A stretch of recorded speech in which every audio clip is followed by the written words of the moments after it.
They go to DC, they get brought into the skiff at some point in time, and they get told, some really compelling information, I'm sure. And the next thing you know, they're voting in accordance with exactly what, the military industrial complex, the foreign aid machinery wants. Whereas I think if you have more people who are from that world and well versed in it, we can kind of call them on their BS and say, like, okay, wait a sec, what is this information? What's the plan? How will sending hundreds of billions of dollars every year to Ukraine, for instance, how will that change the actual stated outcome? Ask real hard questions so that we can actually start allocating a lot more resources towards the American people. Because I think especially in our lifetime post 9/11, the way that we've focused exterior on the rest of the world's security, that's put the American people last. And I think a lot of that is coming home to roost right now. But I think it's hard for folks who aren't from that world and well versed in the national security state just to understand exactly how we, the people, are being scammed by our government. Man, that's a damn good point. I didn't think about the military industrial complex.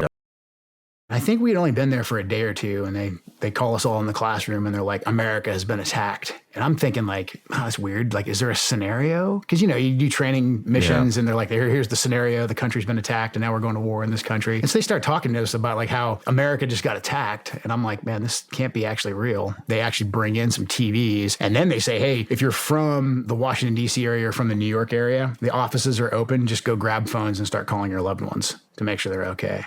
And I was like, holy shit. Yeah, I was like, that makes it real. Special Forces selection, the cadre are famously very stoic. They don't say very much to you by design. But after the attacks, they would break character probably like once a day, where they would give us newspapers and they're like, hey, you guys are in a bubble here. You got to realize how the country's changing. Talk about even more motivation. You're going to do what you signed up for.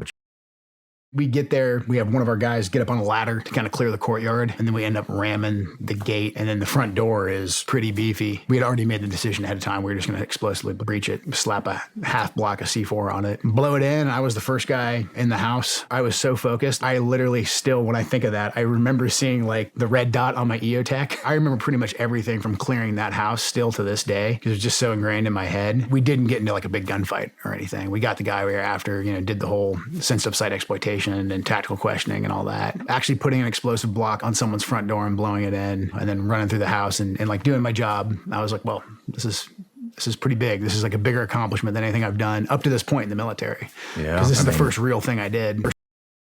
The actual cheat code is understanding the culture and understanding the people. And the closer that you are to the people, the more that you're going to be able to understand, and the faster you're going to be able to get to target, the faster you're going to be able to produce your own targets. That's one of the unique things about Special Forces, about a Special Forces ODA, is that organically we can do our own human intelligence, and then we can analyze our own intelligence, and then we can train up a force, or we can prosecute the target ourselves. So we can basically do cradle to grave targeting. And that was what I noticed was different from us. Once we branched out and we started doing especially the commando mission, I was like, okay, I can see our unique role here, because you had everybody else. You had the Rangers, the SEALs, you had the Marine Corps Det 1 guys, the initial MARSOC guys. Everybody was kind of competing for the same DA kinetic mission. Now I see what our niche is here. We can do that, sure, but our niche is being down here with the local population, mapping out the human terrain, but then also at the same time being able to take our indigenous forces out there and prosecute the target at the same time. So I really liked that autonomy.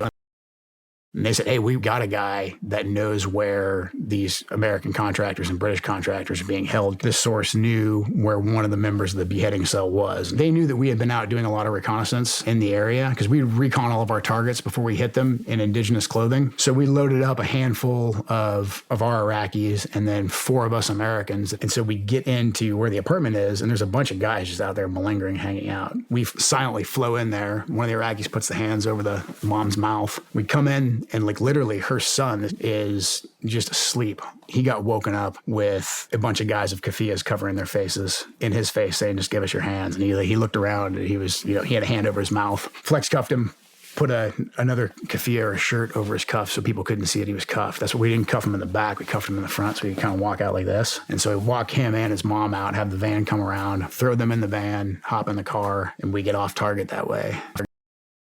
she ended up kind of fumbling her way into source operations because she understood the Iraqi dialect so well that a lot of the guys down there at the NSW task force that she was working with, so the intel enablers and some of the SEALs that were ASOC guys, they realized their terps sucked. We had terps from other parts of the Middle East. And so she ended up getting in on the HUMINT aspect really early on. And this is around the same time, I think, where as a fighting force, we were having an epiphany that there was a whole other side of the population that we weren't talking to because the Middle East is just so segregated between men and women. We were missing the entire, literally female perspective. And women in that culture aren't really regarded as anything, but at the same time, they're everywhere. You have women that are in the room with all the same bad guys we're going after. And so Shannon started working with a lot of the women's sources because the women's sources wouldn't come in and they wouldn't talk to men. So HUMINT is human intelligence. Yeah. So that's how she found her way into that. And then between one of her deployments, ended up going to one of the HUMINT courses to be, officially certified and blessed off on to run source operations.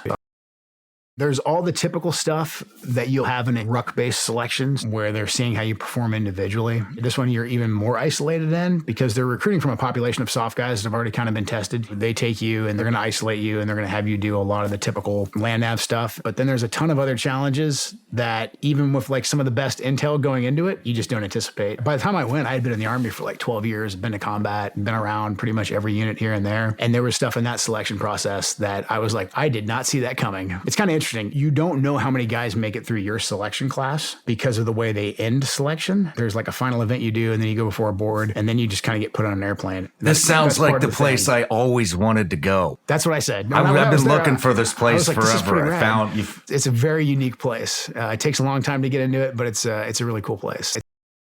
I was downrange when she was killed. Shit. How did you find out? I had been out doing an operation myself, nothing kinetic or anything, but I was out in harm's way, kind of like Shannon was when she got killed. My immediate supervisor, my boss over there, was a guy I was on a team with for years, and known this guy for 15 plus years. I get back into the office and he asks everybody to leave the room so that me and him can talk. And I'm like, crap, did I screw something up already? And he was just like, hey man, I'm going to tell you everything I know, and we don't know everything right now, but there's been a suicide bombing in Manbij, 4 Americans dead, 2 of them are females. Do you know where Shannon is? And I knew exactly where she was. I knew she was in Manbij. So I was like, fuck, she's there. She's in Manbij. So we spent the next hour trying to get a hold of the task force there in Syria to get confirmation. And we got confirmation within an hour or so. But I made the decision that I wanted to be the person to tell Shannon's parents as opposed to just somebody randomly knocking on the door. So I called Shannon's mom and had to tell her that Shannon was killed. Man. Yeah. So I was really heavily involved in Boy Scouts pretty much until the time I joined the Army. You know they just changed the name of the Boy Scouts? Breaks my heart, man. Is that real? It's real. They're not what they used to be. It's sad because that was an institution where you could send your sons off to, and they're going to be in an environment where boys could be boys for one. Like nowadays, if my Boy Scout troop existed, the Scoutmasters would probably be sent to jail. They basically were like Lord of the Flies. It was like the older boys run the younger boys, and maybe at the end of the weekend, we'll make sure that nobody gets hurt. But you guys just kind of go off in the woods and do your own thing, which is great because I think little boys need that because you got so much of that energy. But it's sad now that that's just yet another institution that's been closed off to young men where a lot of character could have been formed, a lot of really good life lessons could be taught. Now it's become something that is going to basically adhere to the whims of woke culture. And that's what they did. They're a big corporation. They're a big organization. They said, hey, but what about girls? But what about LGBT, LMNOP? They've destroyed yet another great institution. It sounds like maybe you don't think we should have been in Iraq. I don't. Why is that? The whole narrative that Saddam had WMD, that was completely and totally inaccurate. And then to base the war off of that, but then also that Saddam has ties to Al-Qaeda is just preposterous. Saddam was not a good guy. He was a very bad guy. He killed a lot of his own people, but he was threatened by radical Islam. I just think we were lied to, lock, stock, and barrel. I think our government, squandered the will of the American people after 9/11. After 9/11, the American people were like, yeah, let's get it on. Let's go to war. Let's defend our country. We took down the Taliban and Al-Qaeda pretty quick in Afghanistan. Bin Laden escapes to Pakistan, and all of a sudden it's like, don't worry about that. We're going to build a new government here in Afghanistan. Oh, and by the way, now we need to go to Iraq. And now stepping back and looking at it, it's like Afghanistan, especially the counterterrorism mission done by SOF, done by the CIA, nobody got rich off that. That didn't cost the government very much money at all. You need a good, proper invasion and occupation to really fill the coffers of the military-industrial complex. It really feels like we're losing the country. As much as I would like to just focus on me and just focus on the kids and kind of live my life, I fear a future where our kids are young adults and they look at us like, what the hell were you guys doing when the country was burning down? If there's still history books, if we get to that point, these guys are going to, our kids are going to look at us and be like, this country was once great. That's why you guys went and fought, right? But now look at it. If we keep going this trajectory, our kids are going to be like, this isn't worth fighting for. Like we have to scrap the entire thing. So I think we've got a small window right now where we've got to put our aspirations and desires individually kind of on hold and go fight for the country, because the political class that's been driving the decisions has gotten us to this point, and we've got to change that.